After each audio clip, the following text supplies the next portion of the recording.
Today's video is a bookshelf tag challenge type video. I'll put the pin that I found up on the screen somewhere.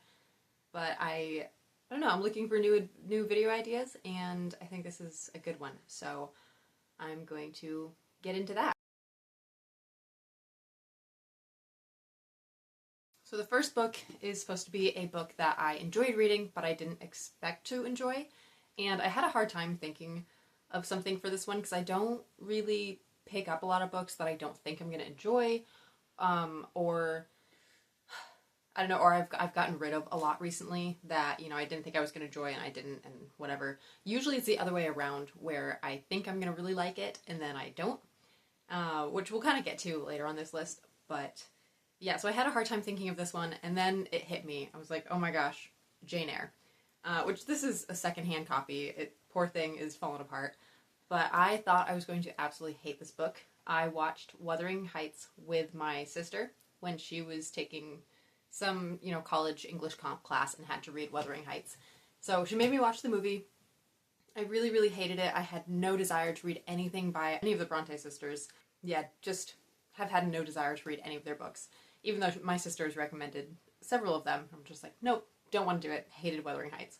So I had to read this for my own college English class. It was an upper level lit class, and I saw that Jane Eyre was one of the books, and I was like, oh dear, I'm gonna hate this. Like, I'm not gonna make it through it. It's gonna be terrible. And then I ended up really, really liking it. Like, by the end, I was kind of sad that it was over, and I definitely will reread it sometime. And I'm honestly a little bit interested to read Wuthering Heights. I'm still scared, but I own it, and I'll get to it eventually. It's in my TBR jar, the title is, and so I'll get to that one.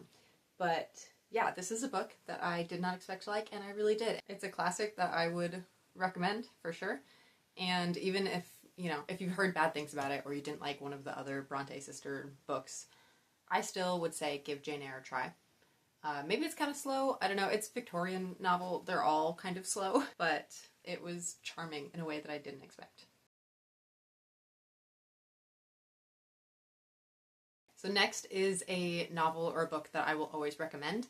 And I know everybody's going to expect me to say the Daughter of Smoke and Bone trilogy, which was my initial thought. I was like, oh, I get to talk about that series again. But I've talked about that enough. I'm doing like a whole reading vlog on just that trilogy, and I'll probably talk about it at length there. Maybe someday I'll even do a video with tons of spoilers and just not care and just talk about the whole thing. So I do love that one. That is one that I recommend. There we go. I did talk about it. But another book that I will always recommend, which I should have probably gotten down. Another book that I will always recommend is Good Omens. I really, really love this book. And I don't know if I expected to like it. I picked it up at a thrift store. What happened was I saw that the series was coming out, the TV series, and I love David Tennant. I'm a big Doctor Who fan, so I wanted to watch it for David Tennant. But I decided I wanted to read the book first because I wasn't really sure how I was going to feel about the book in the series. I didn't really want to watch it if it was just going to be making fun of Christianity the whole time, and I don't know. I wasn't really sure what it's going to be because I'm a Christian, and I was like, I don't want to get behind it if it literally is just picking fun. And it is picking fun, but it's picking fun at everything. Like, it picks fun at any sort of religion without discrimination. So I didn't mind that as much. And then a lot of the, facts or whatever, a lot of the content about the end times is actually kind of correct, which was interesting. I didn't expect that either. I expected it just be completely off the wall. But no, Terry Pratchett and Neil Gaiman did their research and put together just an incredibly hilarious story. It is so much fun. I've read it twice now. I watched the first season of Good Omens. Absolutely loved it. That was so well done. If you love this book, this TV series is so, so well done. They got so much of it right. It's clear that, whoever was in charge of that, which I can't remember which one of them, but one of the authors had a hand in that, and maybe both of them did. But it felt so much like the book. It was perfect. I started season 2. I don't know if I'll actually ever watch season 2. I got a couple episodes in and I couldn't do it. But season 1, fantastic. Good Omens, a book that I will always recommend. If you don't know what Good Omens is about, it is the end of the world, basically. The apocalypse. The biblical apocalypse is happening, and an angel and a demon are trying to prevent it, and they lost the Antichrist. So there you go. That's the basic premise. So then just insanity and comedy ensues. So good. This is another one that I had a hard time figuring out what book to pull for this, because it kind of depends on my mood. Sometimes I cry really easily at a book, and it really doesn't matter what's going on in it. If the characters are upset, I'm upset. I'm a big empathetic reader, which is funny because I'm not super empathetic in real life all the time. I can be, but not always. But something about characters, if I really connect with them, if they're sad, I'm sad. And vice versa, if they're not really sad and they're handling things well, I'm not going to be as sad. This is a rabbit trail side story. Bear with me. But I recently buddy watched We Live in Time with a couple of friends, and one of the friends had seen it before, and she was like, have tissues ready, you're gonna cry, it's so sad. I'm already crying thinking about it, like, just be prepared, it's gonna be sad. So I was like, okay, I'm prepared, I'm ready, let's go. And I think partially I wasn't in a very serious mood that night. Like, I don't even know what was going on, but I was just having a good time. And there are also funny bits in that movie. Like, it's funny. There are a lot of comedic moments, and I thought those were really well done. But my other friend is, texting the chat and being like, oh my gosh, I'm already crying, this is so sad, whatever, just like all the time. And I made it through the whole movie, and I was like, I didn't cry, guys. Like, it is sad, yeah, but it wasn't like making me cry sad. And I think part of it is that the characters in that movie handle everything like very emotional, in a very emotionally mature way, and not all the time. You have to have the big comeuppance, the big climax moment where everything goes wrong and everybody's upset and whatever. But the characters were never, we didn't see them ever like so distraught and like losing it. And so I didn't feel so distraught. I was like, okay, this is what I expected from this movie. It was well done, it was really well done, but it did not make me cry. So anyway, sorry, that's a rabbit trail. But all that to say, if the characters are feeling it, I'm going to feel it. So there are a lot of books that I could have pulled down, but they're not necessarily super sad, or like I was a little embarrassed that I cried reading them. I was like, this was not a reason to cry. What are you talking about? One that I'm not embarrassed. I could also pull down the Daughter of Smoke and Bone trilogy, because I definitely will cry again reading this. I was reading through some chapter in Days of Blood and Starlight, and I just like remembered something that's going to happen in, I think, the last book, and I almost started crying. I was like, no, because I love the characters and it's so sad. But the book that I actually pulled is The Two Lives of Lydia Bird. This one I thought was really well done, and it's not like a super, change your life, really well written book, everything about it's perfect. Like, no. It's probably, fairly average, maybe a little bit above, because I've read some really terrible books lately with terrible writing and terrible pacing and just hard to get through. This one I really, really liked. I thought it was a very unique premise, and I liked the characters, and I don't know, it kept me hooked. If I say "and" like that one more time, I'm gonna lose it. And it was a really, like, cutesy little romance.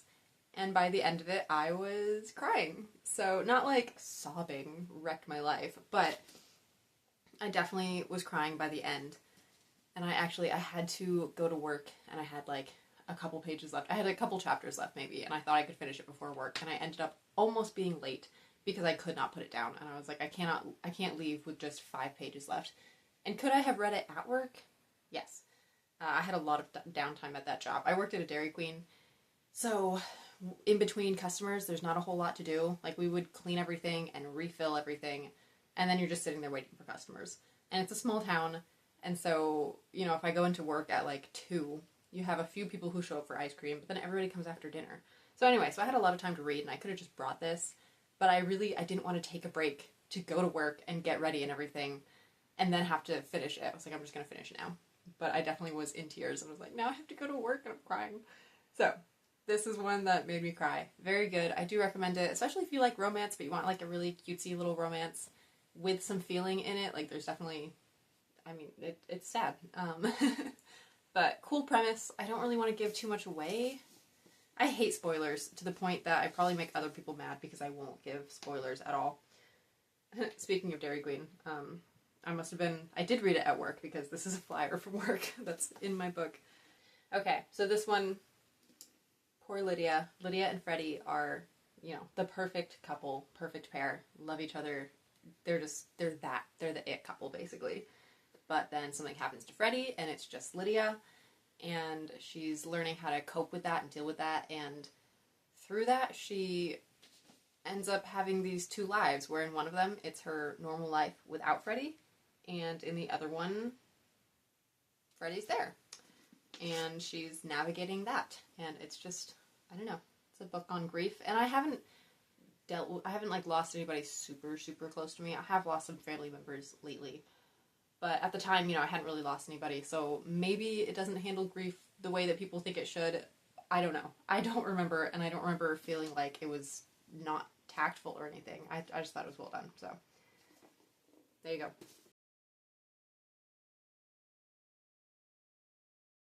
I don't know if this is the absolute funniest book I've read. I mean, Good Omens is definitely one of the funniest books I've read. That might take the cake. But I didn't want to have it on here twice. So, The Pleasure of Your Company is also very funny. It's very weird. Some of it feels a little bit like a fever dream. But, I mean, it's Steve Martin. What do you expect? It's funny. So I would recommend this one. Very funny.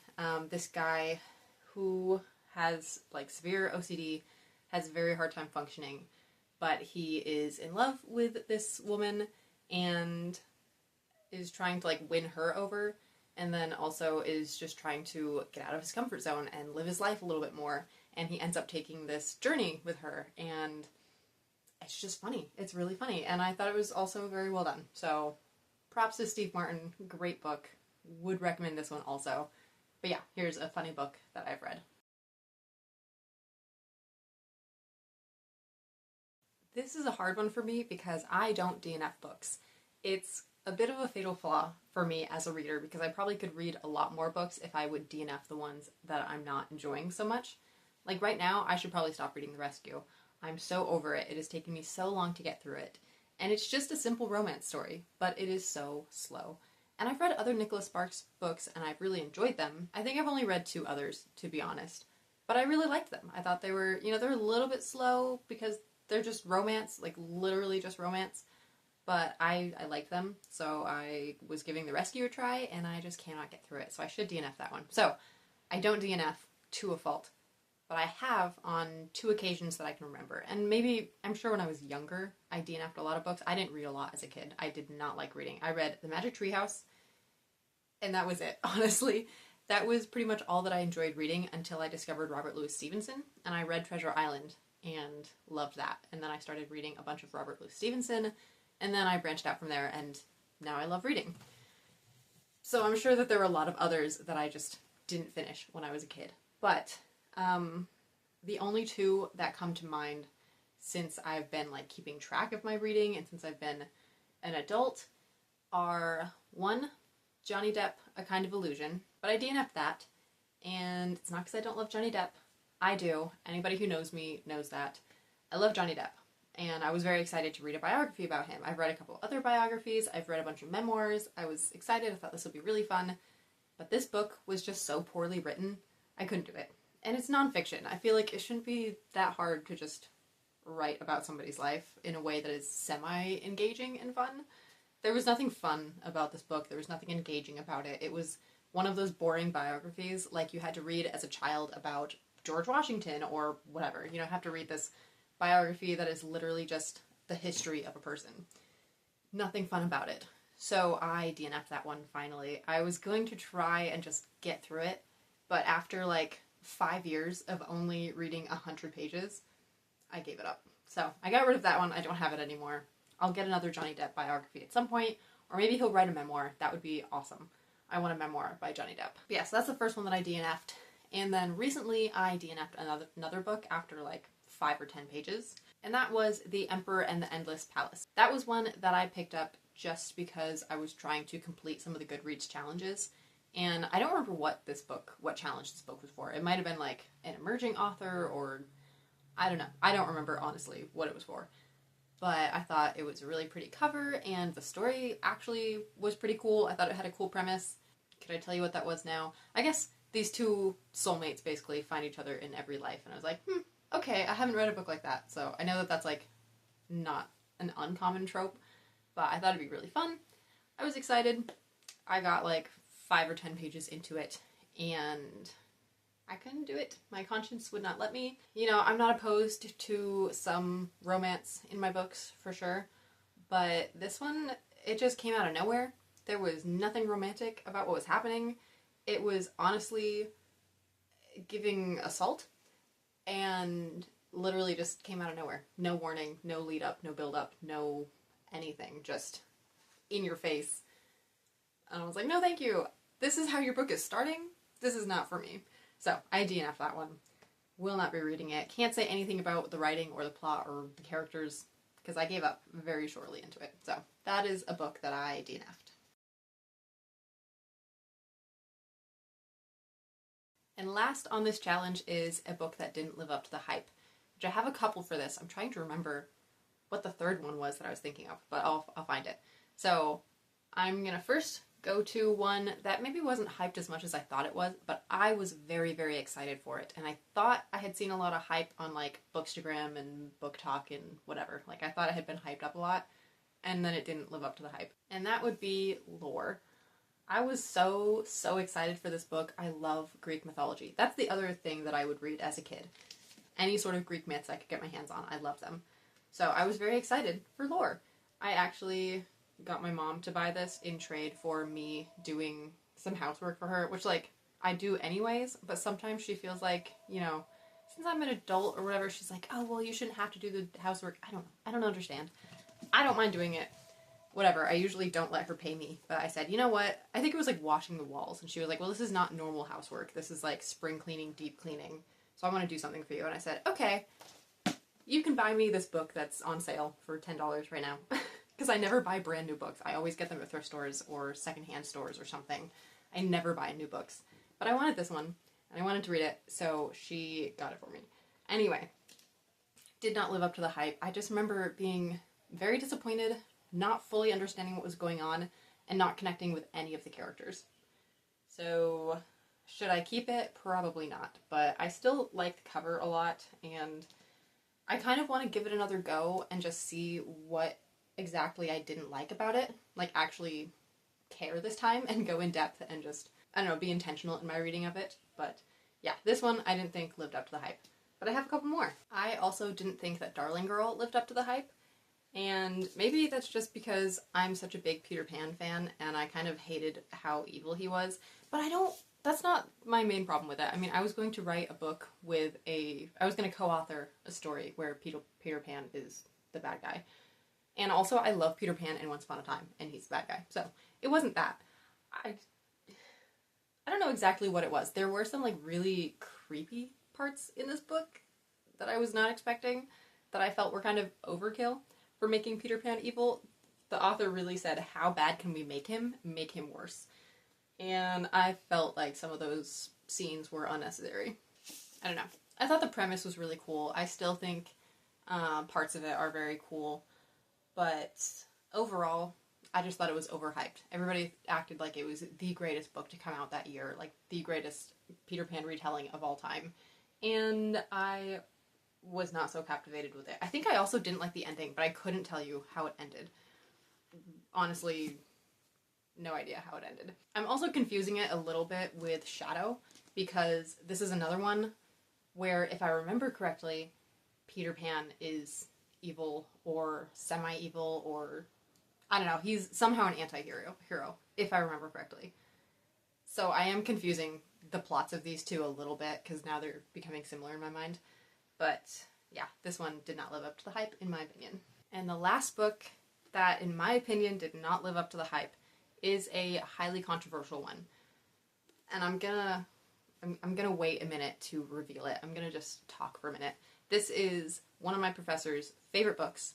I know so many people who love this book and who connect with it on like such a deep level, and they think that it is just ahead of its time and the greatest book of the century and does so many amazing things for literature, and it's such a literary book, and the themes in it are amazing and so impactful and hopeful, and whatever. So, but then there's the other side.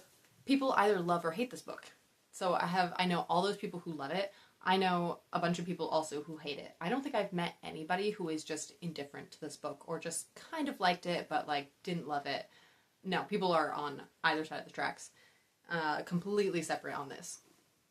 It was really nice to learn that I wasn't the only one who hated it once some of my other classmates started reading it because I had to read it for school. I mean, otherwise I probably would have DNF'd it. I was not interested. And that book is The Road by Cormac McCarthy. So, again, I know that this is like, it's a winner of the Pulitzer Prize. It's a best-selling novel. It's so incredible and people love it. I disagree. Oh my goodness. Someday I will do an in-depth look at why I hate this book. And I don't hate it as much. I read it twice. I read it the first time, still for school, but I was trying to like get ahead of my reading, so I read it during December break and hated it completely. Every moment. Hated everything about it, literally. And then I read it again during the semester because I told my professor how much I hated it and all the reasons, and he said, I think you need to read it again.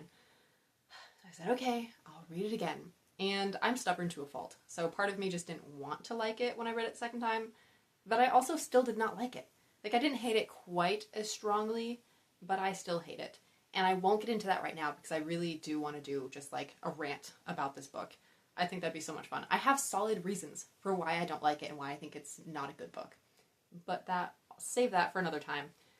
So keep checking back if you want to hear my full thoughts on The Road. Anyway, this is a book that I think did not live up to the hype. Not that I hadn't even heard about it until college.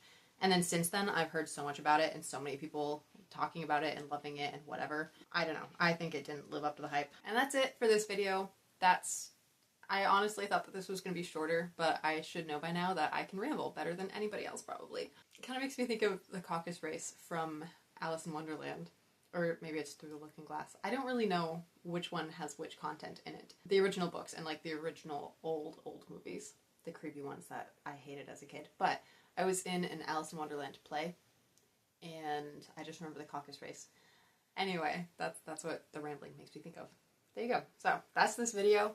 Let me know if you've read any of these books and what your thoughts are. I hope that either you got some new recommendations or maybe some new ideas for like books you want to try. Maybe just within these genres also, because they're all sorts of different genres. Let me know in the comments if you've read any of them. Let me know what your recommendations would be. And especially if you have read The Road, which side are you on? Do you love it or do you hate it? And why? Maybe try to convince me that I should love it. I don't know. I don't think you can, but you could try for sure. Like I said a million times already. That's the video. I hope that you liked it. If you did, please leave a like and subscribe. That would be awesome. Share the video with your friends. I mostly do these videos for myself. I just enjoy doing them. I enjoy having somebody to talk to, even if it's just the camera. I enjoy editing. It gives me a project. I really like doing these videos. So it is mostly for me. But I would love to reach more people also. I love connecting with other readers.